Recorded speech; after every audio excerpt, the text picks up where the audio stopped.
హెబ్రీయులకు రాసిన పత్రిక 14:15 చదువుకుందామండి. కాబట్టి ఆ పిల్లలు రక్తమాంసలు గలవారైనందున ఆ ప్రకారమే మరణము యొక్క బలము గలవానిని అనగా అపవాదిని మరణము ద్వారా నశింపజేయుటకును జీవితకాలమంతయు మరణ భయము చేత దాస్యమునకు లోబడిన వారిని విడిపించుటకును ఆయన కూడా రక్తమాంసములలో పాలివాడాయను. ప్రార్థన చేసుకుందామండి. పరిశుద్ధుడా, ప్రేమగల తండ్రి, మహోన్నతుడా, నీకు స్తోత్రాలు. ఈ రాత్రికాల సమయంలో నాకు మా అందరికీ మీరు ఇచ్చిన ఆధిక్యతకై కృతజ్ఞతాస్తుతులు చెల్లిస్తూ, నాయన ఈరోజు ఎంతోమందికి లేని భాగ్యాన్ని నీ సన్నిధిలో గడపడానికి మీరిచ్చిన ఈ భాగ్యానికి మరొక్కసారి కృతజ్ఞతాస్తుతులు చెల్లిస్తూ, నాయన మాట్లాడుతున్న నాకు, వింటున్న నీ బిడ్డలకు సమయోచితమైన జ్ఞానాన్ని దయచేసి, నాయన మేము ఎందుకొరకైతే మేము ఇక్కడ కూడుకున్నామో అది విఫలము కాకుండా ఫలితము అవులాగున మీరు నీ పరిశుద్ధాత్మ సహాయాన్ని మాకు దయచేసి, నాయన ఆది నుంచి అంతం వరకు మీరే నడిపించమని, వింటున్న ప్రతి మాటను ప్రభువా మీ నోటి మాటలుగా నన్ను మరుగుపరచి మీరే కృపలో భద్రపరిచి నడిపించమని యేసువారి ప్రశస్తమైన నామంలో మిక్కిలి వినయంతో బ్రతిమిలాడి వేడుకుంటున్నాం. పరలోకమందున్న మా కన్న తండ్రి, ఆమేన్. ప్రియులారా,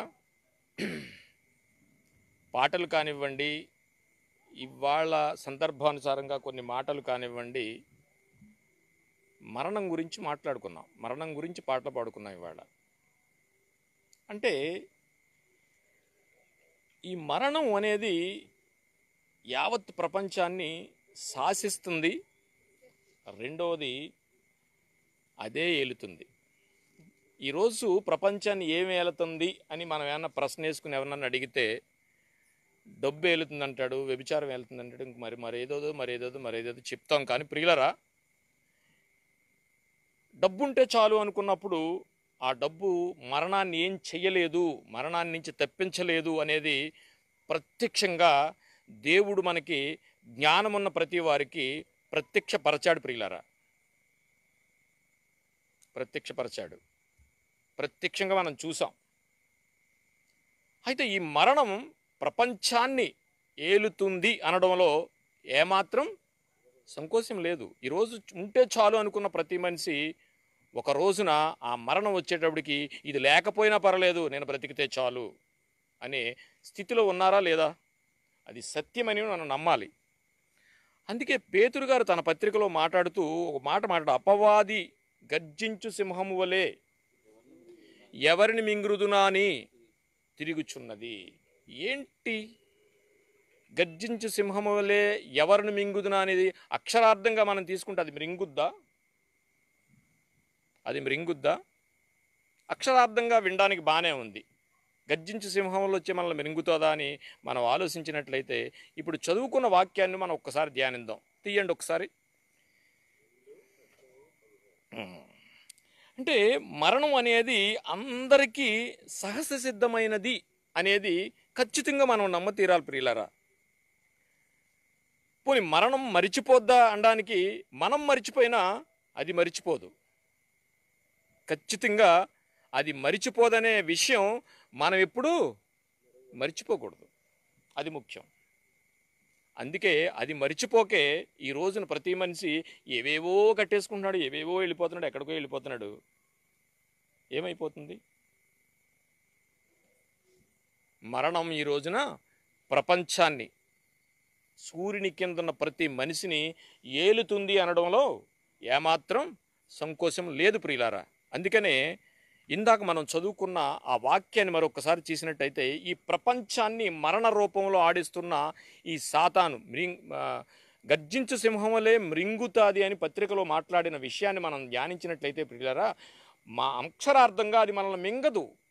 ఏమిటి ఈ మరణం? ఎందుకు ఏలుతుంది మనిషిని? హెబ్రీయులకు రాసిన పత్రిక ఇందాక చదువుకున్నదే మరొక్కసారి చదువుకుందాం ప్రియులారా. కాబట్టి కాబట్టి ఆ పిల్లలు రక్తమాంసములు గలవారైనందున ఆ ప్రకారమే మరణము యొక్క బలవం కలవానిని అనగా అపవాదిని. అపవాదికి మరణ బలం ఉందా? మరణము యెహోవా వశము. మరి ఇక్కడ ఏమంటున్నాడు? మరణం యొక్క బలము కలవానిని అనగా అపవాదిని మరణము ద్వారా నశింపజేయుటకు. ఈ రోజున ఈ అపవాది మనకు కలగజేసేది ఏంటంటే మరణాన్ని మనకు అప్లై చేసి దానికి చెయ్యవు. అనగా అపవాది మరణము ద్వారా నశింపజేయుటకును జీవితకాలమంతయు మరణ భయము చేత దాస్యమునకు. జీవితకాలం అంతయు ఈ రోజున అపవాది నువ్వు బ్రతుకున్నంత కాలం కూడా నువ్వు చనిపోతావు అని నిన్ను ఏలుతుంది. ఈ మరణం జీవితకాలమంతయు అని రాశాడు చూడండి అక్కడ. మరణ భయము చేత దాస్యమునకు లోబడిన వానిని విడిపించుటకు. యేసుప్రభు వారు ఎందుకు వచ్చారట? మరణ భయము చేత బ్రతికినంతకాలం. ఏమండి, ఇప్పుడున్న పరిస్థితుల్లో రేపేంటో తెలుసా? అసలు రేపేదో వస్తుందని తెలిస్తే ఈ రాత్రి నిద్రపోతావా? Because it's death danger. మరణ భయం. తెల్లవారితే మనకు భయం. అది అలాగా కలగజేస్తుందని అంటున్నాడు ఇక్కడ. ఎలాగా? అపవాది మరణము ద్వారా నశింపజేయుటకును. మరణం ద్వారా నశించడం జీవితకాలం అంతయు నువ్వు మరణంలో ఉంటావు, మనం చచ్చిపోతావు అని నిన్ను అపవాది ఏలుతుంది అనడంలో ఎలాంటి సంకోచం లేదు ప్రియులారా. ఈరోజు అలాంటి భయంకరమైన పరిస్థితి మనల్ని కలగజేసింది అపవాది.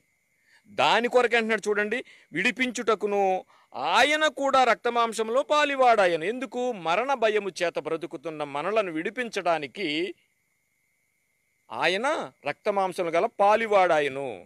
అయితే ప్రియులరా, ఈరోజు మరణం మనల్ని వెంటాడుతుందని పేతురు గారి ద్వారా మరొక మాట ద్వారా మనం విన్నాం. ఈ మరణం ఎంతగా ఏలుతుంది? అయితే ప్రియులరా, ఈ రోజున మరణాన్ని మనం ఎలా చూడాలి? నా అంశం ఏంటంటే మరణాన్ని క్రైస్తవుడు ఎలా చూడాలి అంటే, మరణాన్ని క్రైస్తవుడు చూడడం ఏంటి? క్రైస్తవులు ఒకలాగా చూడాలి, లేకపోతే క్రైస్తవేతరులైన వాళ్ళు ఒకలా చూడాలా? ఇది కొచ్చినే. చూడటం ఏంటి? మరణాన్ని మనం ఒకలా చూస్తాం, ఆయన ఒకలా చూస్తారా? ఎలా చూస్తారు? కీర్తనాకారుడు అంటాడు, మీరును ఇతరుల వల్లే మరణించెదరు, అధికారుల్లో ఒకరిలాగా మీరును కూలిపోవదురు. ఎంతమంది హెలికాప్టర్ మీద వెళ్తూ కూలిపోలేదండి? అలాగే క్రైస్తవులైన వాళ్ళు కూలిపోరా? మరణించే వాళ్ళకి ఏమైనా తేడా ఉందా? కోవిడ్లో ఎంతమంది చనిపోయారు? క్రైస్తవులు ఎలా చనిపోయారో క్రైస్తవేతరులు కూడా అలాగే చనిపోయారు. అయితే క్రైస్తవుడు మరణాన్ని ఎలా చూడాలి? ఈ రోజున మనం ఎలా చూస్తున్నాం? దెసలోనికలు అన్న వీరు ప్రియులారా మాసిదోనియా ప్రాంతంలో ఉన్నారు. మొదటిసారిగా పౌలు గారు సువార్త చెప్పడానికి వెళ్ళినప్పుడు, పరిచర్యకు వెళ్ళినప్పుడు పౌలు గారికి చాలా వ్యతిరేకంగా అక్కడ ఆన్సర్ దొరికింది. ఆన్సర్ వచ్చినప్పుడు బెరయాలో కూడా యూదులు వచ్చి తరిమేరు ప్రియులరా పౌలు గారిని. అయితే దెసలోనికలో సువార్త చాలా వ్యతిరేకించిన వారు, అలాంటి వారు దెసలోనికలో సువార్తకి విని మారారు ప్రియులరా. మారినప్పుడు మొట్టమొదటి సువార్తను నమ్మిన వారు కొందరున్నారు. మొట్టమొదట్లో చెప్పినప్పుడు సువార్తను నమ్మిన వారు కొందరున్నారు, తర్వాత నమ్మిన వారు మరికొందరున్నారు. అయితే ఎవరైతే ఉన్నారో వారు ఒక చక్కని విశ్వాసంలో కొనసాగుతూ ఉన్నప్పుడు ఈ క్రమంలో కొన్ని సువార్తలు వారిని బలహీనపరిచాయట. ఎలా బలహీనపరిచాయంటే, ఆ కొన్ని వాస్తవాలు, ఒక వాస్తవంలో మీరు గమనించండి. ఈరోజు మనం మాట్లాడుకున్న మరణం. పౌలు గారు సువార్త చెప్పడానికి వెళ్ళినప్పుడు అక్కడున్న ప్రాంతం వాళ్ళందరూ ఒక సువార్త లేకపోతే ఒక వార్త, ఒక సన్నివేశం లేకపోతే కొన్ని సందర్భాలు, సన్నివేశాలు వాళ్ళందరినీ కలవరపరిచిన వాటిలో చాలా ఉన్నాయి. కానీ ఈరోజు మనం మాట్లాడుకునేది ఏంటంటే మరణం.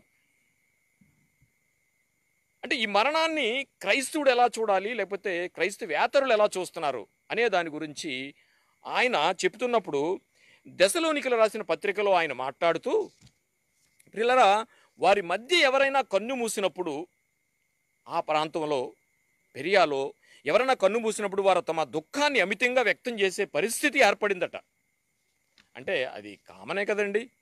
ఆ రోజుల్లోనే పౌలు గారికి అబ్నార్మల్గా కనిపించిందని ఇక్కడ మనకు తెలుస్తుంది, చెబుతుంది. అంటే దుఃఖం, మరణం వస్తుందనుకుంటే దుఃఖం రాదు.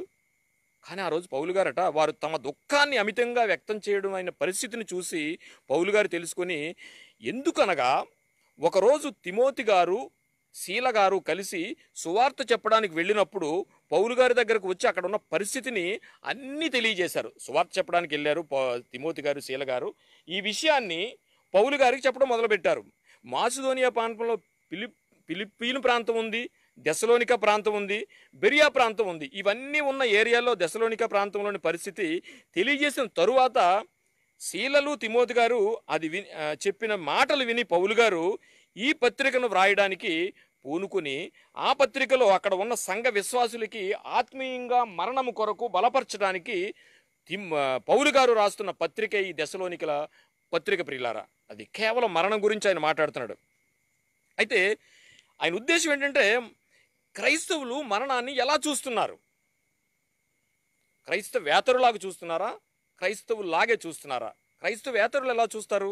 అయితే క్రైస్తవులు మరణాన్ని ఎలా చూడాలి, ఎలా చూస్తే క్రైస్తవులు అవుతారు, లేదా ఈ విషయంపై ఆయన ఒక క్లారిటీ ఇవ్వదలిసే ఆ పత్రికను మాట్లాడుతూ దెసలోనికలకు రాసిన మొదటి పత్రికలో ఆయన రాస్తూ 4వ అధ్యాయం 13వ వచనంలో మాట్లాడుతున్న మాట ఏంటంటే, ప్రియులరా చదవండి. సహోదరులారా, నిరీక్షణ లేని ఇతరుల వలె. మనం ముందు మాట్లాడుకున్నాం క్రైస్తవుడు మరణాన్ని ఎలా చూస్తున్నాడు. క్రైస్తవుడు చూడడం ఏంటి? మరణం అందరికీ వస్తుందని పత్రికలో కీర్తనకారుడు మాట్లాడాడే, అందరిలాగే మీరు కూలిపోతారన్నారే. ఇక్కడ చూడడం వచ్చేటప్పటికి నువ్వెలా చూస్తున్నావు? క్రైస్తవుడు మరణాన్ని ఎలా చూడాలి? క్రైస్తవేతరులు చూసినట్టే నీ నిరీక్షణ ఉండాలా? అలాగే భయపడాలా? ఇంత సంఘంలో ఇంత భయపడుతున్నప్పుడు, మరణ విషయంలో వాళ్ళకి కలవరం వచ్చినప్పుడు ఆ బెరియా సంఘంలో పౌలు గారు మాట్లాడుతున్న మాట వారిని మరణ విషయంలో ఎడ్యుకేట్ చేయాలనుకుని క్లారిటీ ఇవ్వడానికి మాట్లాడిన మాట, సహోదరులారా, నిరీక్షణ లేని ఇతరుల వలె మీరు దుఃఖపడుకుండు నిమిత్తము నిద్రించుచున్న వారిని గూర్చి మీకు విషయాన్ని చెప్తాను, వినండి. మీకు తెలియాలి. తెలియకే మీరు మరణాన్ని గురించి భయపడుతున్నారు. ఎలా భయపడుతున్నారు? బైబిల్ తెలియని ఇతరుల వలె. బైబిల్ తెలియని ఇతరుల వలె మీరు భయపడుతున్నారు. బైబిల్ తెలిసి నీకు ఒక నిరీక్షణ ఉందిగా. చనిపోతే ఎక్కడికి వెళ్తావు? సత్తయ్య గొడవ లేదు పాట విన్నాం మనం. ఆడికి అవార్డు కూడా ఇచ్చారు. సత్తే ఈ గొడవ లేదట, ఆడికి చూపించండి దట్టుకెళ్ళి. అయితే ప్రియులారా, ఇక్కడ మాట్లాడుతున్నది అంటే మీకు తెలియకుండా నాకు ఇష్టం లేదు. అంటే మరణం వల్ల క్రైస్తవుడు మరణాన్ని ఎలా చూడాలో, ఇతరులకు లేని నిరీక్షణ క్రైస్తవుడికి ఎలా ఉందో పౌలు గారికి క్షుణ్ణంగా తెలుసుకుని ఆయన మాట్లాడుతున్నాడు అన్నమాట. ఈ పత్రిక మాట్లాడుతూ వారి మాట్లాడుతూ మీరు నిజంగా క్రైస్తవులు అయితే, మీకు నిరీక్షణ అన్నది ఉంటే,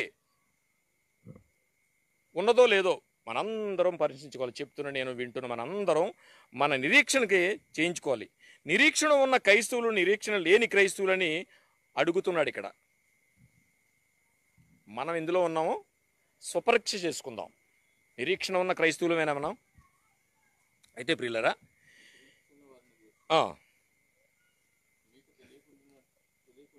నాకు ఇష్టం లేదు, చాలండి. మీరైనా నేనైనా అందరం ఈరోజు నిరీక్షణ కలిగి ఉన్నవారమా? మరణం నందు నిరీక్షణ కలిగి ఉన్నవారమా? నిరీక్షణ ఉంటే లాభం ఏంటి, లేకపోతే నష్టం ఏంటి? ఈ బైబిల్ నందు మరణం కొరకు నిరీక్షణ ఉంటే లాభం ఏంటి, లేకపోతే నష్టం ఏంటి? దానికి చాలా సమాధానాలు ఉన్నాయి. కానీ ప్రియులారా, ఈరోజు మరణం గురించి మాట్లాడుకుందాం. ఒకవేళ కనుక భవిష్యత్తును గురించిన నిరీక్షణ నిజంగా క్రైస్తవులైన మనకు లేకపోతే దీన్ని పట్టుకుని వ్యర్థం. మరణం మీద నిరీక్షణ కలిగిన స్థితి నీకు లేకపోతే, నిరీక్షణ ఉంటే దుఃఖం ఉండదట. ఏమండి, మనకు ఒక భయం ఉండదు. ఎలా అంటే, సెంటర్లోకి ఎవరో నన్ను కొట్టడానికి వస్తానన్నారు. కొట్టడానికి వస్తానంటే ఎవరో తెలియదు, ఏంటో తెలియదు, ఎలాగెళ్తామో తెలియదు, ఎంత భయపడతాం. సరే, నాకు తెలిసిపోయింది ఎంతమంది వస్తారు, వాళ్ళు ఎలాంటి వాళ్ళో తెలిసిపోయింది, ఏం పట్టుకొస్తారో కూడా తెలిసిపోయింది. We're prepared. అసలు దుఃఖించాల్సిన అవసరం ఉంటుంది.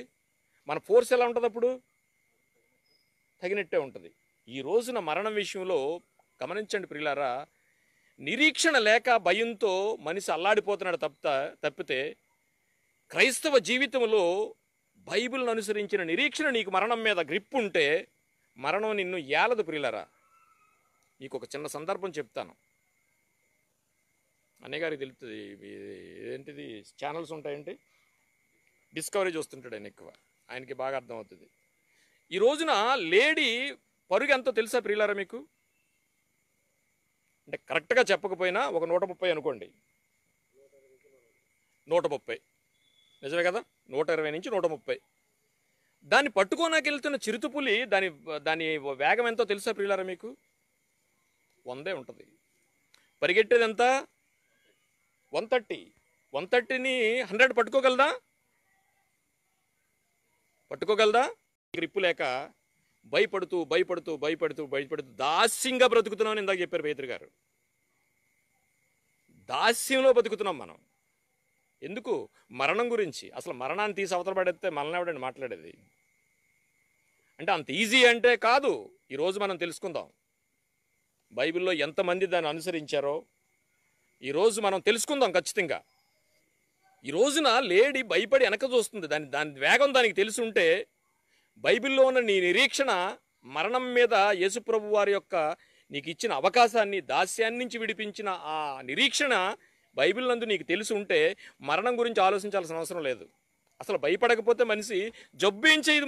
ముఖ్యంగా ఒకటి, మరణం వల్ల ఆధ్యాత్మికంగా మనం ఆలోచిస్తే మరణము మనల్ని ఏం చేయదు. రెండవది, సైంటిఫిక్గా లేకపోతే ఈ లోకపరంగా చూస్తే జబ్బు నిన్నేం చేయదు భయపడకపోతే. ఈ రోజున కరోనా వచ్చి చచ్చిపోయిన వాళ్ళు ఎంతమంది భయంతో పాటు చచ్చిపోయి తెలిసినండి. కరోనా వచ్చిందని అనగానే రాత్రి ఇంకెవరికి చెప్పుకుని చచ్చిపోయిన వాళ్ళు ఉన్నారు. ఎందుకంటే కరోనాకి ఏదో అంటువ్యాధుల కింద ఇంకా ఏదో వెలేస్తారన్నట్టుగా పరిస్థితి మారిపోయి దాని వెనకాల ఉన్నదేంటి? భయం. అయితే ప్రియులారా, నిరీక్షణ ఉంటే దుఃఖం ఉండదు. అది ముఖ్యంగా జయించాలి. నన్ను ఆ వెనకాల వస్తున్న పులి నన్ను పట్టుకోదు, నా వేగం ఎంత, దాని వేగం ఎంత అని నీకు సహజంగా మనం మానవ మాతృలు కనుక ప్రియులారా, రక్త మాంసములు కలిగిన వారు కనుక మనం ప్రేమించేవారు చాలామంది మన ముందు పోయినప్పుడు అనుబంధాలు ఉంటాయి కనుక ఖచ్చితంగా భౌతికంగా వారు దూరం అయినప్పుడు సహజంగానే ఒక రకమైన దుఃఖాన్ని మనం పొందుతాం. తప్పదు. సహజమైన దుఃఖం. రక్తమాంసాలు కలిగి ఉన్నాం కనుక యేసుప్రభు వారే, అమ్మా ఇదిగో నీ కుమారుడు, అక్కడ ఆలోచించాడు ఆయన. యేసుప్రభు వారికి తన తల్లి గురించి చెప్పడానికి కేవలం మనం రక్తమాంసాలు కలిగి ఉన్నాం కనుక ఖచ్చితంగా ఈ దుఃఖాన్ని కలిగి ఉంటాం అనేది కూడా బైబిల్ చెప్తుంది మనకి. అయితే అది ఆ దుఃఖం అన్నది పొరపాటును కూడా నేను చెప్పబోయేది ఏంటంటే, ఆ దుఃఖం అన్నది రక్తమాంసములు కలిగి ఉన్నాం కనుక మన రక్త సంబంధుల మీద ఖచ్చితంగా ఆ దుఃఖం ఉంటుంది. కానీ ఆ దుఃఖం అన్నది ఏ పరిస్థితుల్లో కూడా నిన్ను దేవుడికి దూరం చేయకూడదు కనుక ఉంటుంది. ఎవరైనా కన్ను మూస్తే దుఃఖపడడం అనేది సహజంగా మనకు ఉంటుంది ప్రియులారా, ఉంటుంది. అయితే ఒకవేళ దేవునికి దూరం చేసే దుఃఖం ఏదైతే అవాయిడ్ దిస్. ఏ పరిస్థితుల్లో కూడా దేవుని దూరం చేసే ఏ దుఃఖమైనా సరే నిన్ను ఏలకూడదు. అది ఎప్పుడైతే మనకు లేదో, దుఃఖపడటం తప్పు కాదు. కానీ ప్రియులారా, పుట్టిన ప్రతి మనిషి ఏదో ఒక రోజు వెళ్ళిపోతారు, పుట్టిన ప్రతి మనిషి ఏదో రోజు చనిపోతాడనే విషయాన్ని మనం తెలుసుకుని అక్కడ మనం బ్యాలెన్స్ చేసుకోకపోతే, ఒకప్పుడు మోషే గారు వచ్చేటప్పటికి ఒక స్పాన్ ఉంది, ఆ తర్వాత దావీదు గారు వచ్చేటప్పటికి ఒక స్పాన్ ఉంది, పాత నిబంధన వచ్చేటప్పటికి ఒక స్పాన్ ఉంది. ఈ రోజున మనం ఆవిరిలా తయారైపోయాం ప్రియులారా, ఆవిరిలాగే అయిపోయాం. ఎంతలో కనబడి అంతలో మాయమైపోయే పరిస్థితిలో ఆవిరి అంటే. ఎందుకంటే జన్మించిన వాడు ఖచ్చితంగా చనిపోతాడు ప్రియులారా. జన్మించిన వాడికి ఖచ్చితంగా మరణం ఉంటుందని తెలుసు కూడా ఆ మరణం గురించి మనం ఎంత ఆలోచిస్తామంటే, దేవుడు ఏం చెప్పాడంటే, ఈ బ్రతుకునివ్వకముందే ప్రతి మనిషికి ఆయుష్కాలాన్ని రాశాడు. మనకు బ్రతుకునివ్వకముందే నీ ఆయుష్కాలం అంతా అందులో రాశాడు. అందుకే నియమింపబడిన దినములు అన్నాడు. నియమింపబడిన దినములు అంటే ఖచ్చితంగా నీకు కొన్ని ఉన్నాయి. ఆ నియమింపబడిన దినం తీరిన తరువాత మనిషి వెళ్ళిపోవాలి. చెప్పాలంటే ప్రియులారా, పౌలు గారు మాట్లాడుతున్నది ఏంటంటే దీని గురించే మాట్లాడుతున్నాడు. మరణం మరణం మరణం అనుకుంటున్నావు, కానీ నీది ఆ మరణం అనుకున్నది ఒక నిద్ర అని మాట్లాడుతుంది Bible. It's a deep sleep. Bible ఏం మాట్లాడుతుందంటే, ఎక్కడ మాట్లాడినా ఎన్ని వాక్యాలు చెప్పుకున్నా ఇట్స్ ఎ డీప్ స్లీప్, ఒక గాఢ నిద్ర అని ఈ రోజు నీది మాట్లాడితే వ్యాఖ్యానం చేయొచ్చు. కానీ బైబిల్ సేస్ నిరీక్షణ లేని ఇతరుల వలె అంటే ఇతరులు అలాగే మాట్లాడతారు. చనిపోవడం గురించి, నిద్ర గురించి అసలు సంబంధం ఏముందరా అని మాట్లాడవచ్చు. కానీ బైబిల్ ఏం చెప్తుందంటే నిద్ర అని మాట్లాడుతుంది ప్రియులరా. అంటే లోకం అనుకుంటుంది అది మరణం. ఈరోజు లోకం అనుకునేది ఏంటంటే ప్రియులరా, మరణము ముగింపు అని. బైబిల్ ఏమంటుందంటే మరణం తర్వాత మరో బ్రతుకుంది, మరో బ్రతుకుంది. కొన్నిసార్లు మనకు నిద్రలు చాలా ఉంటాయి ప్రియులరా. కొన్నిసార్లు ఒక నిద్రపోతాడు, ఎవడని లేపితేనే లెగుతాడు, 2 రోజులు కూడా పెట్టేస్తుంది. కొంతమంది అమ్మ లేపితే కానీ లేవరు. నిద్రలో కూడా మనకి అనేక రకాలు ఉన్నాయి. నిద్రల గురించి మనం కొన్ని మాట్లాడుకోవాలనుకుంటే ప్రియులరా. అంటే కొంతమంది ఉంటారు, డాక్టర్ లేపితే కానీ లేవడు, అదో నిద్ర. ఏమండి, ఆ నిద్ర డాక్టర్ గారే లేపాలి, ఇంజక్షనో సెలైనో గిలైనో ఏది ఇచ్చి. ఆ డాక్టర్ గారు ఏదో ఇచ్చి లేపకపోతే కూడా అక్కడి నుంచి ఎక్కడికో జారిపోవచ్చు కూడా. వీటన్నిటినీ ఒక నిద్ర అనే దాని గురించి మనం మరణం అని దానికి చెప్పుకున్నాం. కానీ దేవుడు అందుకే చెప్పాడు ఈ నిద్ర గురించి యోహాను సువార్త నోట్ చేసుకోండి. యోహాను సువార్త 5:28 దీనికి ఆశ్చర్యపరకుడి, ఒక కాలము వచ్చుచున్నది, ఆ కాలమున సమాధుల్లో ఉన్నవారు అందరూ లేస్తారని చెప్పాడు. అండి, మేలు చేసిన వారు జీవ పునరుద్ధానం అంటే లేవడం గురించి మాట్లాడుతాను. మేలు చేసిన వారు జీవ పునరుద్ధానం గురించి, కీడు చేసిన వారు తీర్పు పునరుద్ధానమునకును బయటికి వచ్చెదరు అనే మాట మనం విన్నాం ప్రియులారా. అంటే జీవించినంతకాలం అనేక మార్పులు చవి చూసాం. ఈ లోకాన్ని విడిచిపెట్టి పోవడం అన్నది ఈ వ్యవస్థలో ఒక భాగంగా దేవుడు మనకి పెట్టాడు. మరణం అనేది సహజ సిద్ధమైన మార్గాల్లో కానీ, సహజసిద్ధమైన మనిషికి జరుగుతున్న పరిణామాల్లో కానీ మరణం అనేది ఒక సహజ సిద్ధమైన క్రియ. లోకులు అందరూ పోవలసినాను కాబట్టి నీవు ధైర్యము తెచ్చుకుని నిబ్బరము కలిగి. ఏమంటున్నాడండి, నేను చచ్చిపోతున్నాను, నువ్వు ధైర్యం తెచ్చుకో. చచ్చిపోక ముందు కొడుకుతో చెప్తున్నాడు. సొలొమోను గారికి దావీదు గారు చెప్తున్న మహాజ్ఞాని. ఇప్పుడు మన ఆలోచనలో ఏంటంటే ఏదొచ్చినా కాసేసుకుంటాం. కరోనా వచ్చినా పర్లేదు, ఇంకోటి వచ్చినా పర్లేదు, అన్ని ఫెసిలిటీస్ ఉన్నాయి కనుక అసలు దాని గురించి ఆలోచించాం. అలాంటి వాడు మాట్లాడుతున్న మాట ఇది. ఏదొచ్చినా సరే నేను జయించుకోగలను, పెట్టుకోగలను అనుకున్నవాడు మాట్లాడుతున్న మాట. లోకులు అందరూ అన్నాడా, కొందరు అన్నాడు. చూడండి, ఒక తండ్రి తన కుమారునికి చెప్పుతున్నా, నువ్వు ప్రేమించే తండ్రినే నేను పోయిన తర్వాత నేను ప్రేమిస్తున్నాను, నేను తండ్రిని పోతున్నాను అని కొడుక్కు చెప్తున్న మాటది. అయితే ప్రియులరా, క్రైస్తవుల తల్లిదండ్రులు ఈ రోజున ఒక దావీదు గారిలాగా క్రైస్తవుల తల్లిదండ్రులైన మనము ఎక్కడన్నా దాన్ని అప్లై చేయగలుగుతున్నామా? అసలు ఆలోచన ఉందా? ఎక్కడన్నా అప్లై చేయగలుగుతున్నాం పిల్లలకి? అంటే అసలు ఈ రోజున మరణం అనగానే మాట్లాడుకుంటారు. అయితే ఎప్పుడైతే మనం కనీసం పిల్లలకి ఎడ్యుకేట్ చేయకపోతే, లేదా భార్యకి ఎడ్యుకేట్ చేయకపోతే, ఎందుకంటే ఈ డెత్ రేట్ కూడా పెరిగిపోయింది సార్. ఇప్పుడు డెత్ రేట్ కూడా పెరిగిపోయింది. అసలు ఎంతమంది పోయారండి మీరు లెక్కేసుకున్నారా? మీకు తెలిసిన వాళ్ళు ఏమండి? చాలామంది పోయి ఉంటారు. ఇప్పుడు మనకు వచ్చిన లెక్క తప్పు. సో మరణం ఒక దూరం, అందరూ దాని కింద నుంచి వెళ్ళాల్సిందే. బైబిల్ ఏం చెప్తుందంటే అందరూ చనిపోతారు కనుక, నువ్వు చనిపోతావు కనుక, నువ్వు ఇతరుల వల్లే నిరీక్షణ కలిగి ఉండకుండా నువ్వేం చేయాలంటే నీ పిల్లలకి నువ్వు చెప్పగలగాలి. ఎందుకంటే అలా చెప్పకపోతే నువ్వు పోయిన తర్వాత అంత హతకుతం అయిపోద్ది. పోనీ ఇది పోస్ట్ పోన్ చేసేదా పర్లేదులే అనుకోవడానికినో, తెల్లారితే గ్యారంటీ లేదు. అయితే బాధ్యత గల క్రైస్తవ తల్లిదండ్రులు చెయ్యాల్సింది ఏంటంటే, మరణం అందరికీ వచ్చును, ఖచ్చితంగా వస్తుంది కనుక ఈ రోజున బైబిల్ ఏం చెప్తుందంటే నీ మరణం గురించి నీ పిల్లల్ని, నీ భార్యని ఎడ్యుకేట్ చేయి. ఎడ్యుకేట్ దారి తప్పిపోతారు. రేపు పొద్దుట దేవుడా నా భర్తే దొరికాడా నీకు, నా కొడుకే దొరికాడా, లేకపోతే నా తండ్రే దొరికాడా, దొరికిందని దేవుని నిందిస్తే ఖచ్చితంగా జరుగుతుంది నింద, ఏది నువ్వు ఎడ్యుకేట్ అవ్వకపోతే. ఇది ఖచ్చితంగా ఉంటుంది మన కుటుంబాల్లో. ఎందుకంటే మిమ్మల్ని ప్రేమించే వాళ్ళు ఉంటారు, మనం ప్రేమించే వాళ్ళు ఉంటాం. ఇలా జరిగినప్పుడు ఒకరోజు కనబడకుండా పోతారనుకునే విషయం మనకు తెలిసినప్పుడు అది మామూలు విషయం కాదు ప్రియులారా. ఎందుకంటే ఖచ్చితంగా మనం దేవుడిని నిందించే స్థాయికి వెళతాము. బైబిల్ ఏం చెప్తుందంటే, నువ్వు మట్టి కుండ పెంకు లాంటి వాడువు, నువ్వు డోంట్ క్వశ్చన్ ది గాడ్. ఏ పరిస్థితుల్లో కూడా దేవుడిని నువ్వు ప్రశ్నించే అధికారం నీకు లేదు కనుక అలా అంటావేమో. అనకుండా ఉండాలంటే తండ్రిగా నువ్వు, తల్లిగా నువ్వు చేయాల్సిన పని ఏంటంటే, నాయనా నేను వెళ్ళిపోతాను. దావీదు గారు అదే కదా చెప్తున్నారు, లోకులు అందరూ పోవలసిన మార్గంలో నేను వెళ్ళిపోతాను ఏంటి ఏమన్నాడు, నిబ్బరము కలిగి ఏమంటే ధైర్యంగా ఉండు, ధైర్యంగా ఉండు. ఇంకోటి చెప్తున్నాడు చూడండి, 3 చూడండి. నీ దేవుడైన యెహోవా అప్పగించిన దాన్ని కాపాడి, అంటే డిస్టర్బ్ అవ్వకు. ఒక వ్యక్తి నీ నుంచి తగిలిపోయిన వెంటనే, నువ్వు మరణం వచ్చిన వెంటనే నువ్వు డిస్టర్బ్ అవ్వకు. ఆల్రెడీ నీకు నాకున్న ప్రాజెక్ట్ ఉంది. ఏం ప్రాజెక్టు? దేవుణ్ణి కొలుస్తున్నావు. ఈయన చెప్పిన దాంట్లో కొన్ని ప్రాక్టికల్ పెద్ద పెద్ద కాన్సెప్ట్స్ ఉన్నాయి కనుక ఆయన చెప్తున్నాడు అనమాట. నీ దేవుడైన యెహోవా అప్పగించిన దానిని కాపాడి ఆయన మార్గంలో అనుసరించిన ఎడల నీవు ఏ పని పూనుకొనినను, ఎక్కడికి తిరిగినను, ఎన్నిటిలో వివేకముగా నడుచుకుందువు. మోషే ధర్మశాస్త్రంలో వ్రాయబడి ఉన్న దేవుని కట్టడలను, ఆయన నియమించిన ధర్మమంతటిని, ఆయన న్యాయ విధులను, శాసనములను. ఇది ఎప్పుడు చెబుతున్నాడు చెప్పండి?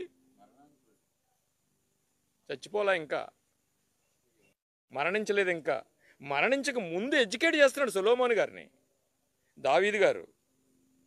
కనుమూయక ముందు, మరణం తర్వాత దేవుడు ఎలా ఏం చెప్తున్నాడు ఇక్కడ? నా పాయింట్ ఏంటంటే, ప్రతి మనిషి మరణించిన తర్వాత టంగ్ ఫ్లో అయిపోతుంది. నువ్వు పైకి అనకపోయినా మనసులో, దేవుడా నా తండ్రిని తీసిపోయా, లేకపోతే నా తల్లిని తీసిపోయా అనే మాట వస్తుందా రాదా చెప్పండి? ఎందుకు ఎడ్యుకేట్ చేయాలంటే, రేపు నువ్వు దేవుని ప్రశ్నించడానికి అది ఆజ్ఞ అతిక్రమం అవుతుంది. దేవుణ్ణి కొచ్చినించే ఆలోచన కూడా నీ థాట్లోకి రాకూడదు. విషయం అది, నా పాయింట్ అది.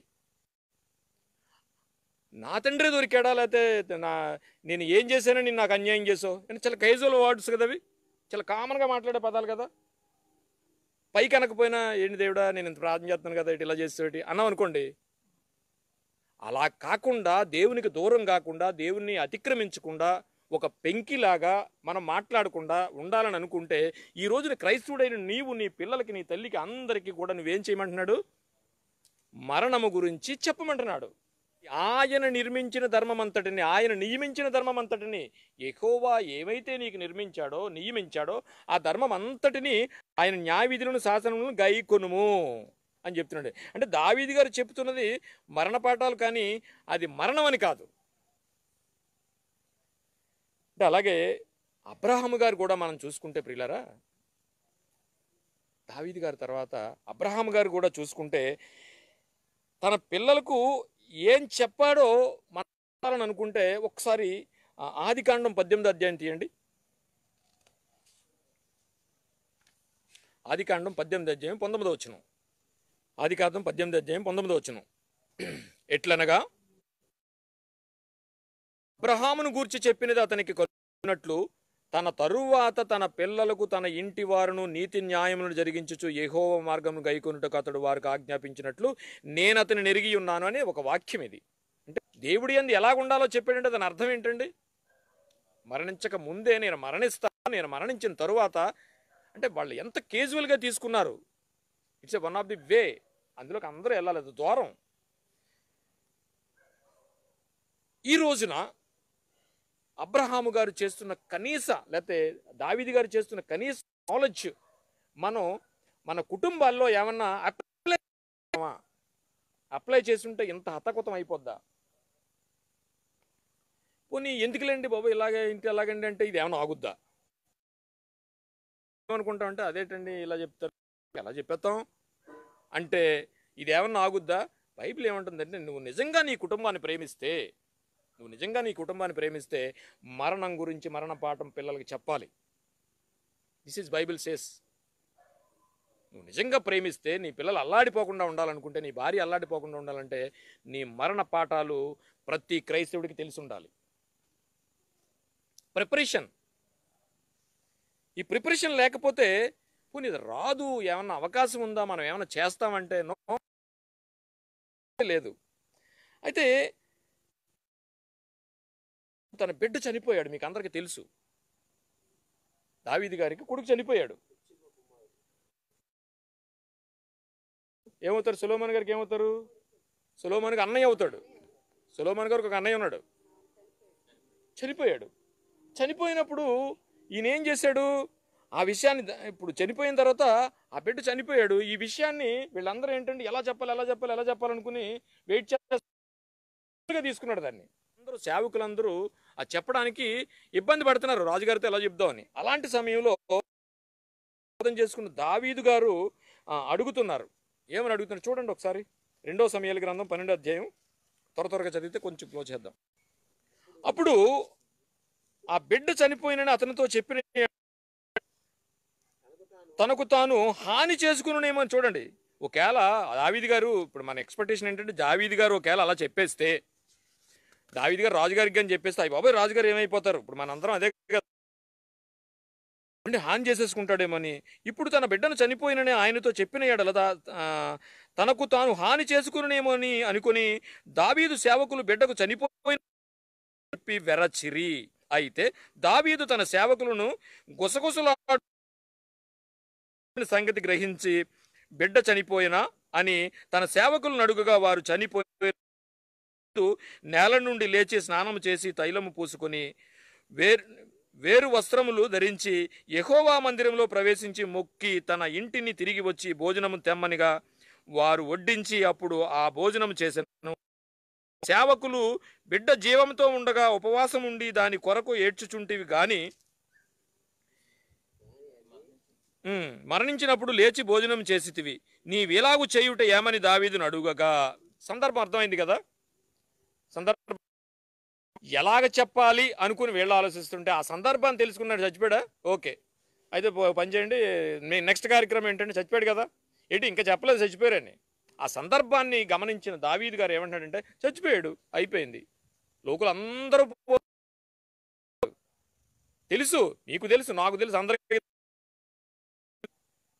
అపవాది జీవితాంతం మంటల్ని మరణాన్ని ఏం చేస్తాడంటే భయపడు భయపడు భయపడు భయపడు అని బతికించేస్తాడు. జీవితాంతం నిన్ను దాసత్వంలో ఉంచుతాడు. అది గమనించుకోవాలి మనం. వేరే కోణంలో ఆలోచించండి మరణం గురించి. ఇవన్నీ ఎలా కుదురుతుందండి, భయపడకుండా ఎలా కుదురుతుంది, ఇవన్నీ తెలుసు. బట్ ఇతరుల నిరీక్షణ కాదు ఇక్కడ మాట్లాడేది. క్రైస్తవుడు మరణాన్ని ఎలా చూడాలి అనే దాని గురించి కోణంలో మనం ఆలోచిస్తే, ఇంకొక సాతాను ఏం చేస్తుందంటే జీవితాంతం దాస్యంలో బ్రతకడానికి నిన్ను ఏం చేస్తుందంటే చూపించి జీవితాంతం దాని గురించి ఆలోచిస్తుంది. నిన్ను జీవితాంతం నిన్ను దాని గురించి ఆలోచించడానికే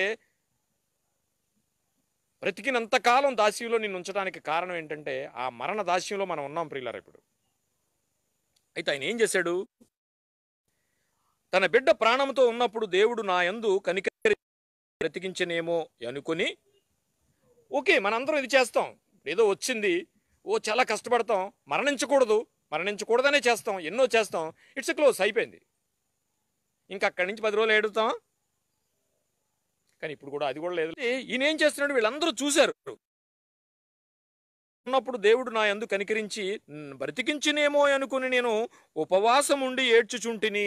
చాలా ట్రై చేశాడు. ఎలా ట్రై చేశాడు? దేవుడి గురించి బయట బ్రతికించు బ్రతికించు బ్రతికించు బ్రతికించు బ్రతికించు కానీ ఉపవాసం ఉండి ఏడ్చాడు. టప్మని చచ్చిపోయిన తర్వాత ఏమయ్యా ఆ మాత్రం లేదా నీకు అనాలి, కనీసం అనాలి. అనకపోతే మంచి మనం కరెక్ట్ కాదు. ఏమో బాబు నేను ఎప్పటి నుంచి ప్రార్థన చేస్తున్నాను, ఏం చేస్తున్నాను, అసలు ఎప్పుడన్నా నేను నీకు చెప్పకుండా అన్నం తిన్నానా, నీకు చెప్పకుండా భోజనం చేశానా, మీటింగ్ అంటే అందరికంటే ముందెళ్ళి కూర్చుంటున్నాను కదా, కనీసం కనీసం కనీసం ఇవన్నీ బేస్ చేసుకుని బ్రతికించవచ్చు కదా అని అంటాం కదా మనం. నేనేమన్నాడు తెలిసిన, చనిపోయారా కదా అనుకుని గురికి వెళ్ళిపోయాడు, కార్యక్రమం కానించుకున్నాడు, వచ్చేసాడు, భోజనం పెట్టండి అన్నాడు. ఎందుకంటే ఉపవాసం ఉన్నాడుగా, ఉపవాసం అయిపోయింది. ఇంక దాంతో ఎందుకు చేసాడో అయిపోయింది ఉపవాసం, దాన్ని కంటిన్యూ చేయాల్సిన అవసరం లేదు. అప్పుడు అంటున్నాడు, ఏడ్చుచుంటిని, ఇప్పుడు చనిపోయాను గనుక నేనెందుకు ఉపవాసము చేయవలను? వానిని తిరిగి రప్పించగలనా? నేను వాని యొద్దకు పోవుదును. ఇది మాత్రం అండర్లైన్ చేసుకోండి. వాడు ఇక్కడికి రాడు. ఖచ్చితంగా నువ్వు అక్కడికి వెళ్ళాలి. ఇది మనకు కావాలి. క్రైస్తవుడు మరణాన్ని ఎలా చూసినంటే, ఏ ఒక్కడు రాడు, నువ్వు ఖచ్చితంగా అక్కడికి వెళ్ళాలి. ఏమండి, నేను ఎందుకు ఉపవాసం చేయలను? వానిని తిరిగి రప్పించుదునా? నేను నా యొద్ద వాని యొద్దకు పోవుదును గాని రాడని వానితో చెప్పాను. వాస్తవాన్ని దావీదు గారు ప్రత్యక్షంగా చూపిస్తున్నాడు. నేను ఎందుకు ఉండాలి? ఉపవాసం చేశాను, బ్రతకాలనుకున్నాను, బ్రతకలేదు. మరణము వశము. ఆయనకి రైట్స్ ఉన్నాయి. నువ్వు ఎందుకు తీసుకుపోయావు ఉపవాసం? నీకు అందుకనే కదా. ఏమంటే ఆగపోతే ఒకరోజు ప్రార్థన చేస్తేనే మనకు తెల్లారేటప్పుడు పని అవ్వకపోతే ఊరుకోం. మామూలుగా ఉండదు దేవుడికి. ఏమండి, లోన ఎన్ని వచ్చేస్తే మనకు బుర్రలోని పైకి కనిపించకపోయినా. కానీ దావీదు గారి ప్రిపరేషన్ చూడండి ప్రియులారా, ఏం చెప్తున్నాడు అంటే, ఎంత అద్భుతమైన ఆయన ఇది ఇచ్చాడు చూడండి ప్రియులారా.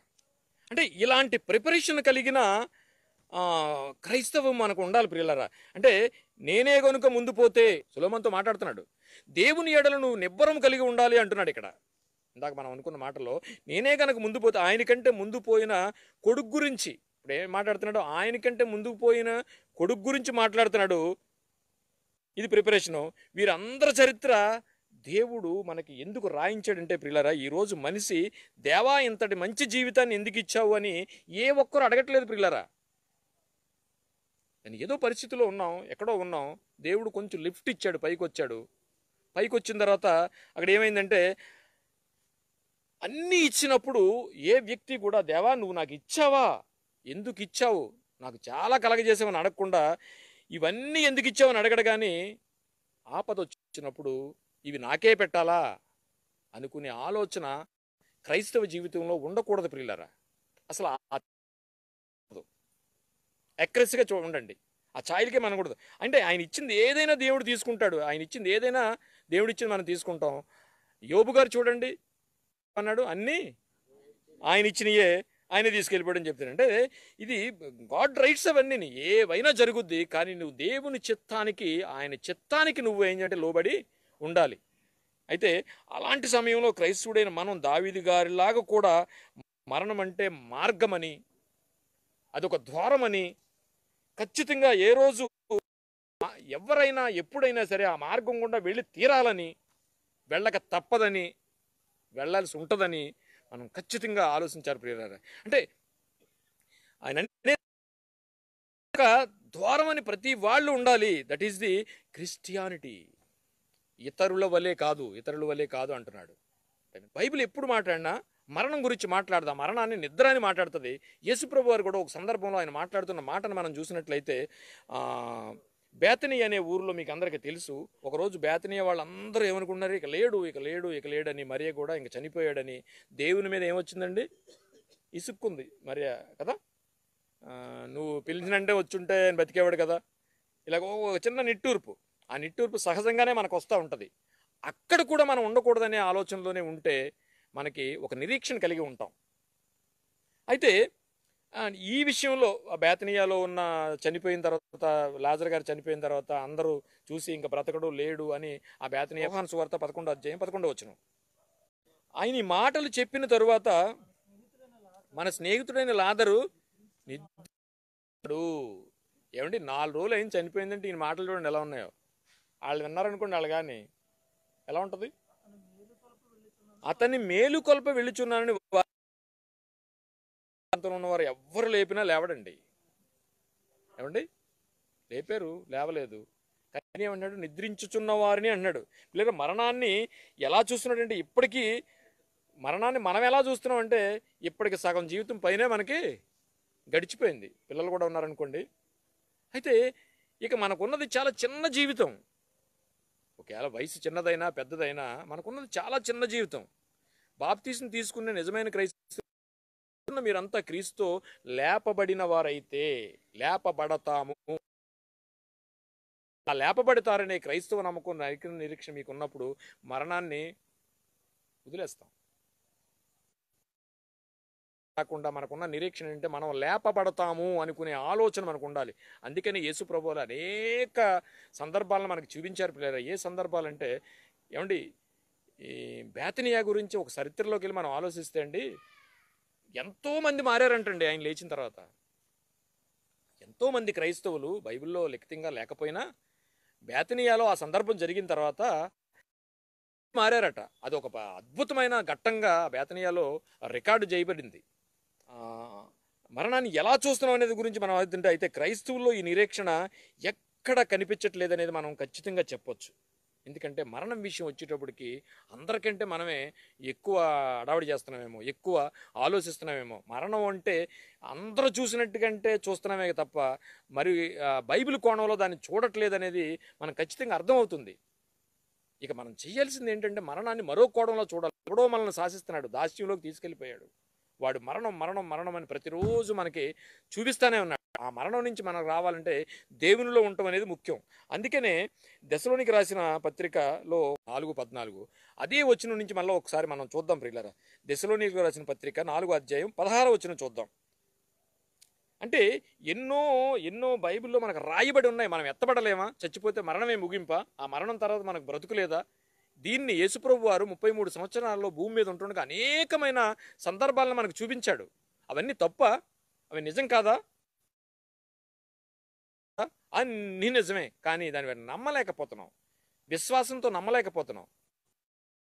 అంటే విశ్వాసం ఈ లోకం ఈ రోజున మనం చూసినట్లయితే ఎక్కువ ఇంపార్టెన్స్ బంగారానికి ఇస్తుంది ప్రియులారా. సో ఈ లోకం అంతా బంగారానికి ఇంపార్టెన్స్ ఇస్తుంది, కానీ వాక్యం ఏం చెప్తుంది అంజనా? విశ్వాసం గొప్పదని వాక్యం చెప్తుంది. అంటే ఎంత బంగారం ఉన్నా నేను చచ్చింది, కానీ ఇలాంటి వాక్యాల మీద నీకు విశ్వాసం ఉండి నీ ఆలోచనని నిరీక్షణని మార్చుకుంటే వాక్యం ఏం చెప్తుందంటే బంగారం కంటే గొప్పదట విశ్వాసం. ఆ విశ్వాసం నిన్ను ఎక్కడ తీసుకెళ్ళిపోద్ది? నువ్వు నిత్య జీవానికి క్రీస్తు నందుండి మృతులైన వారు మొదటి లేతురు. ఈ విషయాన్ని మన అందరికీ తెలుసు. 17 చదవండి. ఆ మీదట సజీవులమైన నిలిచిండి మన వారితో కూడా ఏకముగా ప్రభువును ఎదుర్కొనుటకు ఆకాశ మండలమునకు మేఘముల మీద కొనుపబడిన కాగా మనము సదాకాలం ప్రభువుతో కూడా ఉందుము. అంటే ఇది ఎంత మంచి భవిష్యత్తు క్రైస్తవుడికి చూడండి. శవంతరు చదువుతారు, చాలా పాటలు మనం పాడుకోం, అంటే మరణానికి సంబంధించిన పాటలు పాడం. ఈ రోజున క్రైస్తవులు కూడా మరణం అనగానే ఆపే అంటున్నారు పిల్లరా. అంటే మరణం గురించి బైబిల్ ఏం మాట్లాడుతుంది? క్రైస్తవుడిగా మరణాన్ని ఎలా చూడాలి? అందరూ చూసినట్టు చూడొద్దు. ఇక్కడ చూడండి, మనకి ఇచ్చిన విట్నెస్, ఆ మీదట సజీవులమై నిలిచి ఉండు మనము వారితో కూడా ఏకమునకు ఆకాశ మండలమునకు మేఘముల మీద కొనిపోబడుదుము. It's a future. You and మీ అందరికీ ఫ్యూచర్ ఇది. నమ్మిన ప్రతి వాడికి ఫ్యూచర్ ఇది. ఈ ఫ్యూచర్ని మనం నమ్మలేమా? దీనికంటే గొప్పదా నీ ముందున్న మరణం? దీనికి ముందున్న మరణం దీనికంటే గొప్పదా? చాలామంది మనం మాట్లాడుతూ ఉంటాం ఏంటంటే నాకు చావంటే భయం లేదండి, ఏదైనా సునామీ వచ్చిందనుకోండి అందరికన్నా ముందు తాడెక్కేస్తాడు. ఎస్, అలాగే ఉన్నాం మనం. చాలా మాట్లాడతాం. వాక్యంలోకి వెళ్ళాలి. ఎంత మంచి ఫ్యూచర్ ఇది, భవిష్యత్తు ఇది. ఎంత మంచి భవిష్యత్తు దేవుడు దాన్ని బైబిల్లో రాయించాడండి. నీ మరణం కంటే ఇది గొప్పది కదా. ఆ మీదట సజీవులపై నిలిచి ఉండు మనము వారితో కూడా ఏకముగా ప్రభువును ఎదుర్కొనుటకు ఆకాశ మండలమునకు వెళ్ళుదుము, కొనుపోబడుదుము కాగా మనము సదాకాలము ప్రభుతో కూడా ఉందుము. 80 ఏళ్ళు కాదు, 60 ఏళ్ళు కాదు, 70 ఏళ్ళు కాదు, సదాకాలం ఆయనతో ఉండుమని ఈ భవిష్యత్తును రాయించిన బైబిల్ని, ఈ వాక్యాన్ని మనం నమ్మలేమా? నమ్మితే అంత భయం అదంతోని ఏంటి? ఖచ్చితంగా నువ్వు పోతావని తెలిసిన దాన్ని పట్టుకుని సదాకాలం నువ్వు ఉంటావు అనే దాని గురించి మర్చిపోయి బైబిల్ ఎంత చక్కని భవిష్యత్తుని రాయించి ఇచ్చిందని మనం నమ్మాలి. ఆ భవిష్యత్తుని పొందుకోవలసిందే తప్ప పోగొట్టుకోకూడదు పిల్లరా. ఈ రోజున జరుగుతున్నది ఏంటంటే మనకున్న నిత్య జీవ భవిష్యత్తుని పోగొట్టుకుంటున్నాం. భవిష్యత్తుని పోగొట్టుకోకూడదు, పొందుకోవాలి. అయితే విషయం ఏంటంటే నువ్వు మరణించటం ఆయన ఉద్దేశం కాదు. దావీదు గారు కూడా ప్రవర్తించిన తీరు. అందుకే ప్రియులారా, క్రైస్తవులైన వాళ్ళు లోకులందరూ పోవలసిన మార్గం చూడాలి అన్నాడు. లోకులందరూ పోతారు, ఆ మార్గాన్ని మనం కూడా వెళ్ళాలి. ఈ వాక్యం వింటున్న మనం మరణ భయాన్ని ఖచ్చితంగా వీడకపోతే ప్రియులారా, మనం ఈ క్రైస్తవ జీవితాన్ని మనం గడపలేం. మరొకటి ఏంటంటే, మరో సందర్భాన్ని మీ ముందు ఉంచుతాను. ఇంకొక 10 నిమిషాలు పావుగంట మాట్లాడతానండి. 10 నిమిషాలు. మనకు బైబిల్లో పేరు విని వెంటనే ఒక హ్యాండ్స్ అప్ చేయవలసిన తల్లి మనకు కనిపిస్తూ ఉంటుంది. బైబిల్లో పేరు విని వెంటనే మనం హ్యాండ్స్ అప్ చేయాలి, ఆవిడికి ఖచ్చితంగా చెయ్యాలి. చాలా కొద్ది కాలమే అయ్యింది. ఆ కొద్ది కాలం అయినప్పుడు ఎక్కడికి వచ్చింది? దేవాలయంకి వచ్చింది. వాళ్ళ సాంప్రదాయం కదా. వచ్చినప్పుడు అక్కడ ఒక పెద్ద ఆయన కనిపించాడు. ఆ పెద్ద ఆయనకి ఆ బిడ్డ నప్పించి, ఆ తల్లి ఏమందంటే, నాకు దేవునికి ప్రతిష్ఠ చేయమని చెప్పినప్పుడు అది ఏమన్నాడంటే, అమ్మా ఈ బిడ్డ అంటే తెచ్చి పుట్టి 3 నెలలు కూడా కాలేదు. పుట్టి 3 నెలలు కూడా కాలేదు. ఆ బిడ్డను తీసుకుని ఆ బిడ్డను ఇచ్చిన తల్లి, ఈ బిడ్డ నీకంటే ముందే చనిపోతాడు అన్నప్పుడు రక్త మాంసములతో ఉన్న మనం ఆ వెంటనే ఒక తల్లిగా బ్రతకాలా, చావాలా అండి? నీవు బ్రతికి ఉన్నప్పుడే ఈ బిడ్డ ఏమండి సిమియోనే ఆ దగ్గర పిల్లని తీసుకుని, బిడ్డను తీసుకుని, ఆ సుమియాన్ అనే ఒక ప్రవక్త లేదా ఒక దైవజనుడు ఏం మాట్లాడుతున్నాడంటే, ఆయనకు ఒక హిస్టరీ ఉందనుకోండి, అది మనకు అక్కర్లేదు. ఇప్పుడు ఆయన ఏం మాట్లాడుతున్నాడంటే, అమ్మా ఈ బిడ్డ నీవు బ్రతికుండగానే చనిపోతాడు అని చెప్పినప్పుడు అక్కడ ఉన్న ఆ దైవజనుడు ఆ బిడ్డని ఆశీర్వదించాల్సింది పోయి ఏమన్నాడంటే, మరణిస్తాడని చెప్పినాడు. ఆయన ప్రవక్త కనుక ఆయన భవిష్యత్తు చెప్పినప్పుడు ఒక మాట మాట్లాడకుండా అలాగనే బ్రతికి బిడ్డ భవిష్యత్తుని పెంచుకుంటూ వచ్చింది. ఆవిడే మరియా. అవునండి.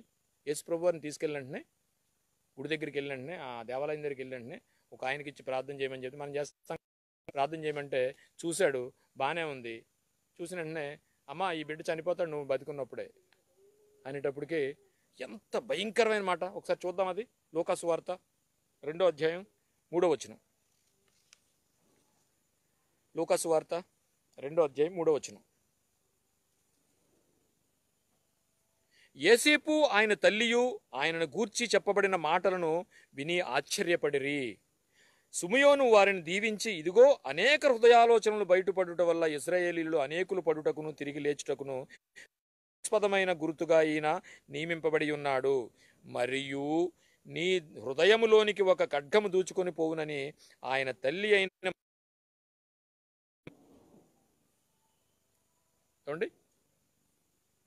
దాని సందర్భం, అర్థం అంతా మీకు తెలుసు, ఇంకా దానికి వెళ్ళొద్దు. అంటే ఒక తల్లి ఏ వార్త వింటే గుండెలు పగులుతాయో చెప్పండి. ఏమండి? తన మరణ వార్త కంటే తన కన్నబిడ్డ మరణ వార్త వినినప్పుడు తల్లి గుండె అల్లాడిపోతుంది ప్రియులారా. అంటే పుట్టి 3 నెలలు కాలేదు, 3 నెలల ముందే చెప్తున్నాడు ఈ బిడ్డ నీకంటే ముందు చనిపోతాడని. ఇది చావు వార్త ప్రియులారా. ఆయన ఆ బిడ్డను తీసుకుని వెళ్ళిపోయింది. సుమియోను గారు చెప్పింది జరిగింది. సుమియోను గారు చెప్పింది జరిగింది. ఏంటి? కన్న తల్లి కళ్ళ ముందే ఆ కుమారుడు భయంకరమైన వేదన అనుభవించి లోకరక్షణ కొరకు ప్రాణాలు అర్పించలేదా చెప్పండి? ఏమండి? ఇదంతా, ఈ హింస అంతా జరుగుతున్నప్పుడు తల్లి చూస్తుందా లేదా? చూసింది. అయినా ఖచ్చితంగా ఈ హింస అంతా జరుగుతున్నప్పుడు తల్లి చూసింది. దానికి మనకి, అమ్మా ఇదిగో నీ కుమారుడు యోహాను అని అది చూపించారు. ఈ హింస అంతా ఆవిడ చూసింది. కుమారుడు మరణం జరుగుతుంటే తల్లి అలాగనే నిలబడింది. కన్న కుమారుడు కళ్ళు ముందే చనిపోతుంటే దావీదు గారు కూడా లేచి నిలబడ్డారు. వీళ్ళిద్దరూ మరణాన్ని చూసినప్పుడు ఖచ్చితమైన, అయితే భూమి మీద ఉన్న ప్రతి తల్లికి తండ్రికి స్ఫూర్తి యేసుప్రభు వారే. మనం ప్రశ్నించుకోవాలి. హీనంగా ఉండి కృంగిపోయే వారికి మనం ఖచ్చితమైన మాటల్ని చెప్పి తీరాలి ప్రియులారా. ఈరోజు మరణం మీద మనకున్న క్లారిటీ లేకే మరణించిన తర్వాత మన బ్రతికేంటో తెలిసి కూడా తెలియనట్టుగానే ఉండిపోయి మనం ఏం చేస్తున్నామంటే దాని గురించే మనం ఆలోచించట్లేదు. అపోస్తుల కార్యాలు 17వ అధ్యాయము 31వ వచనం. తాను నియమించిన మనుషుని చేత నీతిని అనుసరించి తీర్పు తీర్చబోయేడి ఒక దినమును నిర్ణయించి ఉన్నాడు. గమనించండి, మృతులలో నుండి ఆయన లేపినందున దీని నమ్ముటకు ఏమండి అందరికీ ఆధారం ఏం కలగజేస్తున్నాడు? మృతులలో నుండి ఆయన లేపినందున దీని నమ్ముటకు అందరికీ ఆధారం కలుగజేస్తున్నాడు. ఎన్ని ఆధారాలు యేసుప్రభు వారు ఉన్న 33.5 సంవత్సరాల్లో మనకి ఇచ్చాడో తెలుసండి. ఒక్క ఆధారాన్ని కూడా మనం పట్టుకోవట్లేదు. ఒక్క ఆధారాన్ని మనం కూడా పట్టుకోవట్లేదు. అందరికీ అన్నాడా, కొందరికీ అన్నాడా? మృతుల నుండి పునరుత్థానం గురించి వారు విని 32 కూడా చదవండి ఒకసారి. ఎంత మృతుల పునరుత్థానమును గూర్చి వారు వినినప్పుడు చాలా మంది విన్నారట, అన్నారట వాళ్ళు. కొందరు అపహాసము చేసిరి. ఈ రోజు కూడా అపహాసం చేస్తున్నారు. క్రైస్తవులు అపహాసం చేస్తున్నారో లేదో నేను చెప్పను, కానీ అపహాసానికంటే ఎక్కువే అనిపిస్తుంది. ఎందుకంటే ఈ విషయాన్ని గుర్తుందా? మరణాన్ని చూసినంత ఇంపార్టెన్స్, మరణాన్ని చూసినంత గొప్పగా మనం ఈ విషయాన్ని చూస్తున్నామా? ఆయన లేపినందున నమ్ముటకు అందరికీ ఆధారం కలుగజేసి ఉన్నాడు. అలాంటి పరిస్థితిలో మృతుల పునరుత్థానం గురించి వారు వినినప్పుడు కొందరు అపహాస్యం చేసిరి. ఈరోజు క్రైస్తవుడైన నువ్వు ఏం చేస్తున్నావు? అపహాసం చేయడం అంటే ఐ లవ్ యూ బాగానే ఉంది, ఇంకేం చెయ్యం. చాలామంది అపహాస్యం చేశారు. ఈరోజు మనం ఏం చేస్తున్నాం? కొందరు అపహాస్యం చేసిరి, మరికొందరు దీనిని గూర్చి విన్నది. ఏమంటే ఇది చాలా వ్యాఖ్యానం తెలుసండి, చదవండి, కరెక్ట్గా చదవండి. ఇంకో మాట చెప్పమ్మా అంటాం కదా మనం, అలా చేశారండి. ఇది పంచులు అంటాం కదా, మనకి బాగా ఎటకారం అయింది ఏదైనా మాట్లాడారు అనుకోండి, మనం నమ్మం దాన్ని. నమ్మంటాడు బాగుంది బాబు ఇంకోసారి చెప్పమ్మా అంటాం కదా, అదే మాట్లాడారు ఆ రోజున. ఇంకా మళ్ళీ చదవండి. మరికొందరు దీనిని గూర్చి ఇంకొకసారి చెప్పు, మళ్ళా చెప్పు, ఇంకోసారి వింటాం మళ్ళా చెప్పు అని అంత అపహాసం చేశారు ప్రియులారా. వారు అపహాసం చేశారు. ఈ రోజున క్రైస్తవులమైన మనం దాన్ని ఏమన్నా పట్టుకున్నామా? దాని గురించి ఏమన్నా వేలబడుతున్నామా? అయ్యో ఇంత గొప్పదని మనం ఏమన్నా దాన్ని ఫాలోఅప్ చేస్తున్నామా? అసలు మనసులో ఉందా? ఇది మనసులో ఉంటే మరణాన్ని మనం అలా చూడం, అవసరమే లేదు.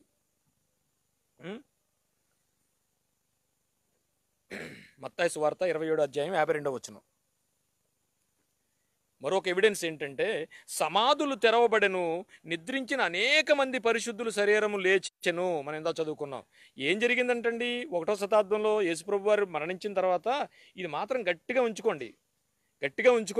ఏం జరిగిందంటే, యేసుప్రభు వారు ఎప్పుడైతే శిలువ మీద మరణించిన ప్రవచన ప్రకారంగానే 1వ శతాబ్దంలో జరిగిన వింత ఏంటంటే, ఇంకెప్పుడు జరిగింది, మరి ఎప్పుడు జరగలేని వింత ఏంటంటే, సమాధులు తెరవబడెను, నిద్రించిన అనేక మంది పరిశుద్ధులు శరీరములతో లేచెను. ఇది జరిగింది. ఇది మనకు గుర్తుందా?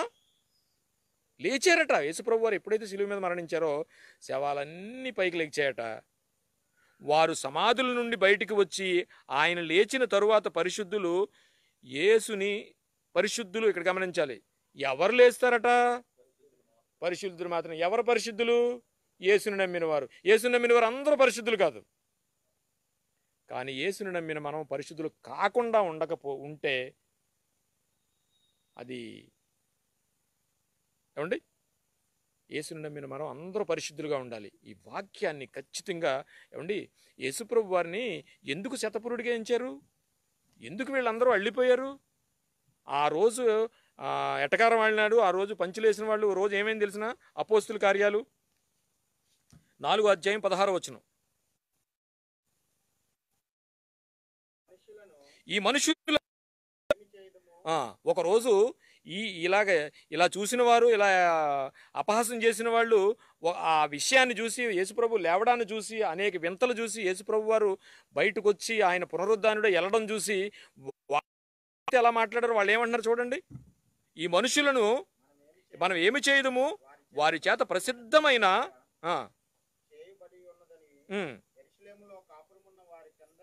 యెరూషలేములో కాపురం అందరికీ విషయం తెలిసిందట. స్పష్టంగా తెలిసిందట.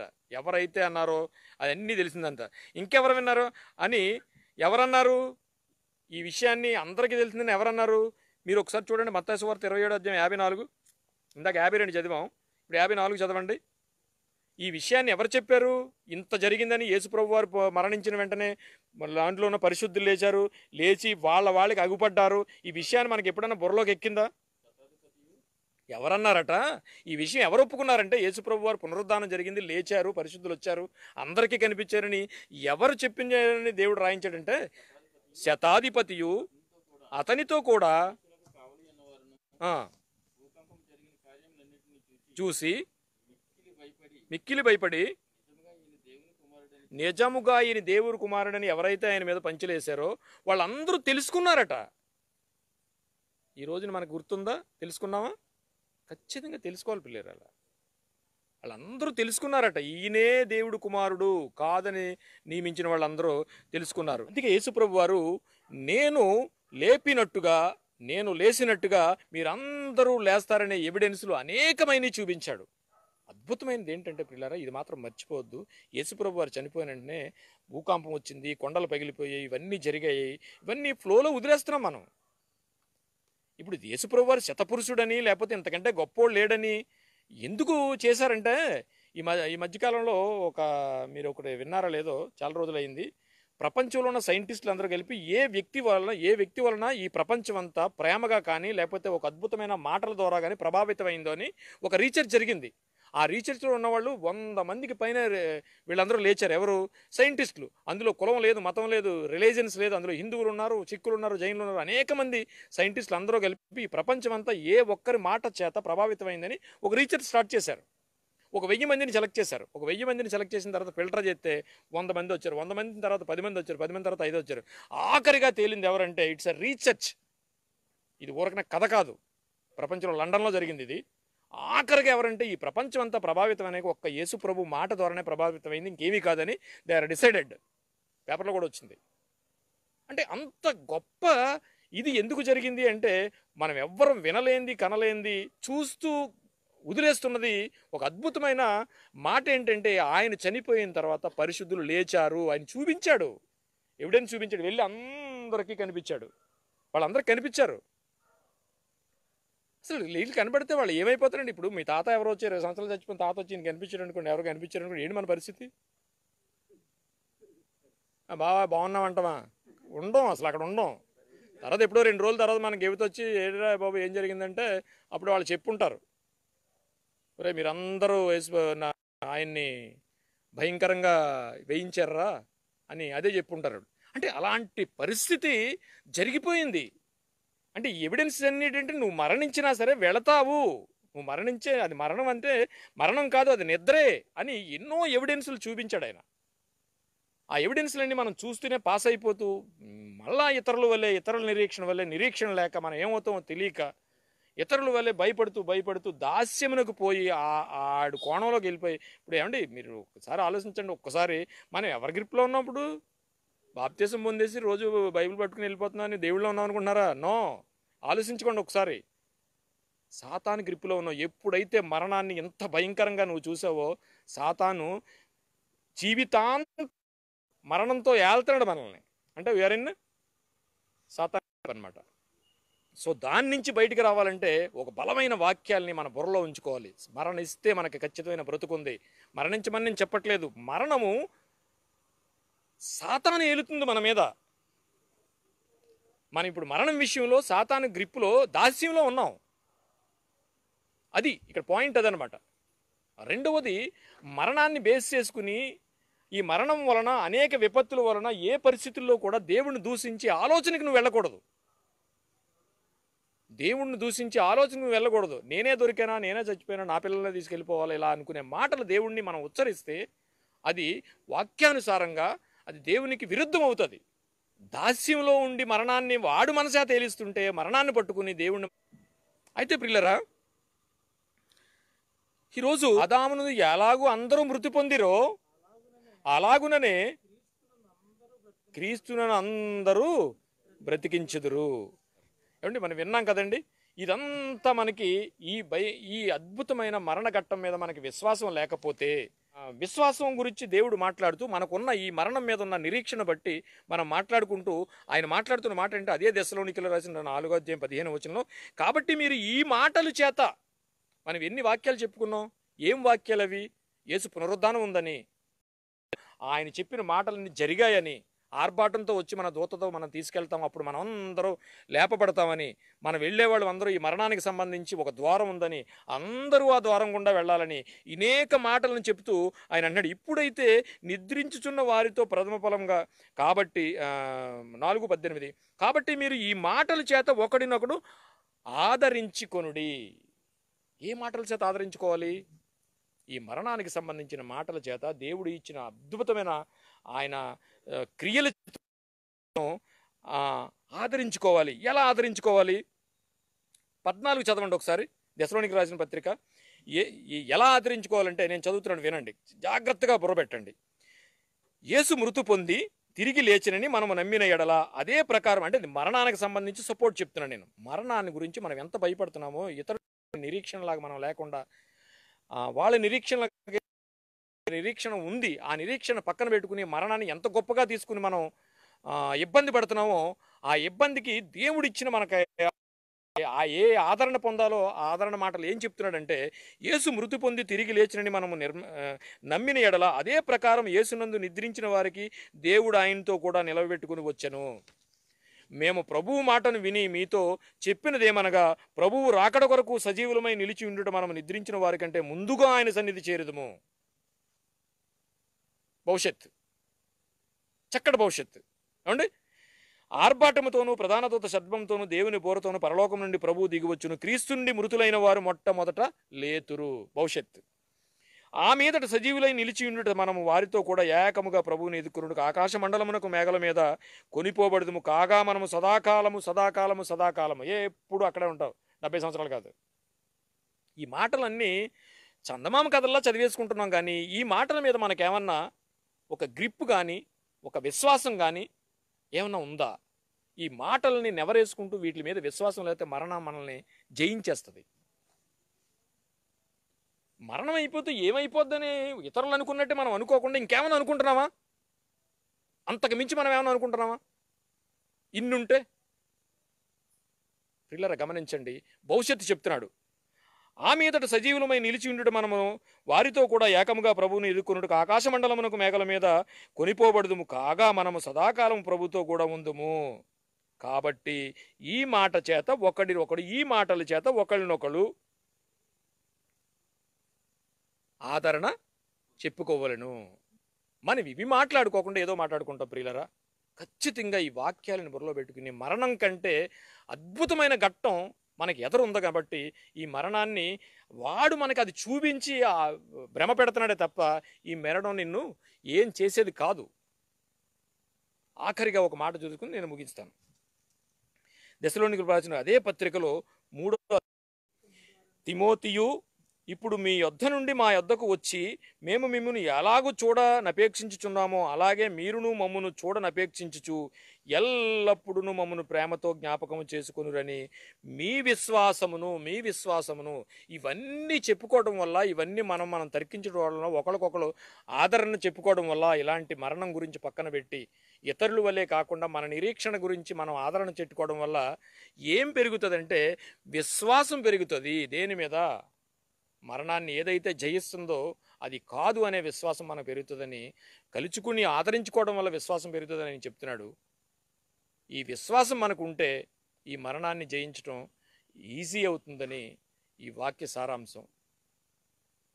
ఇతరుల వల్లే కాక మనం ఖచ్చితంగా మన మార్గాన్ని మార్చుకుని మరణాన్ని జయించడం అంటే మరణాన్ని ప్రతి మనిషి జయించాడు దేవుళ్ళో ఉంటే. కనుక ప్రియులారా, ఆ వాక్యాన్ని ఒక్కసారి 4:13 చదివేసేయండి, ముగించేస్తాను. ఏ వాక్యం ఉంది? సహోదరులారా, నిరీక్షణ లేని ఇతరుల వలె, మరణం గురించి మాట్లాడుతున్నాడు, మీరు దుఃఖపడకుండా నిమిత్తము చచ్చిపోతున్న గురించి, మరణిస్తున్న వారి గురించి మీకు తెలియకుండుట ఇష్టము లేదు. మరణం ఇప్పుడు ఎక్కడండి? సాతాను మనకేసిన ఉచ్చులో ఒక దాస్యం. రోజు బెదిరిస్తూ ఉంటుంది మనల్ని. ఏ రోజు మర్చిపోతున్నాం దాన్ని? ఈ గుర్తులేవు మనకి, ఆడి గుర్తుంటాయి. ఆ భ్రమ చేసేది ఆడే మరణం గురించి. ఎందుకంటే నీ దినములన్నీ రాశాడు. ఓ టైం ఉంది. ఒకవేళ ఆ టైంలో కూడా ఏమన్నా పోతే నీకో మార్గం ఉంది. అందరూ వెళ్ళే ద్వారం ఒకటి ఉంది. ఆ ద్వారంలోకి అందరూ వెళ్ళాలి. కనుక ప్రియులారా, ఆ వాక్యాన్ని 4వ అధ్యాయం 13వ వచనం అది ధ్యానించుకుని దాంట్లో ఉన్న పరమార్థాన్ని తెలుసుకుని ఇతరుల వల్లే కాక నిరీక్షణ కలిగే వారిగా ఉండాలని ప్రార్థన చేసుకుందాం. పరిశుద్ధుడా, ప్రేమగల తండ్రి, మహోన్నతుడా, నీకు స్తోత్రాలు. ఈ రాత్రికాల సమయంలో మీరు ఇచ్చిన ఈ ఆధిక్యతకై కృతజ్ఞతాస్తుతులు చెల్లిస్తూ, ప్రభువా, మీరు రాసిన ఈ గ్రంథము నుండి ఈ ప్రపంచాన్ని ఏం మేలుతుందో ఆ దాని గురించి కొన్ని మాటలు, మీరు రాయించిన ఈ మాటలని తండ్రి నీ బిడ్డలకు చెప్పడానికి నన్ను మరుగుపరిచి అల్పుడునైన నాకు మీరు ఇచ్చిన ఈ స్థలానికై సమయానికై కృతజ్ఞతాస్తుతులు చెల్లిస్తూ, నాయన నీ మరణం గురించి మీరు రాయించిన కొన్ని వాక్యాలను మా మనసులో ఉంటే ఈ మరణం మా జోలికి రాదని, మరణాన్ని మేము చూడమని ప్రభువా సూటిగా ప్రత్యక్షంగా మాతో మాట్లాడారని మేము నమ్ముతూ, నాయన వింటున్న నీ పిల్లలకు వినిపించిన నీ మాటలను నాయన వారికి నాటుకుని హృదయంలో నాయన గుచ్చుకుని దాని ప్రకారంగా బ్రతకడానికి మీరు కృప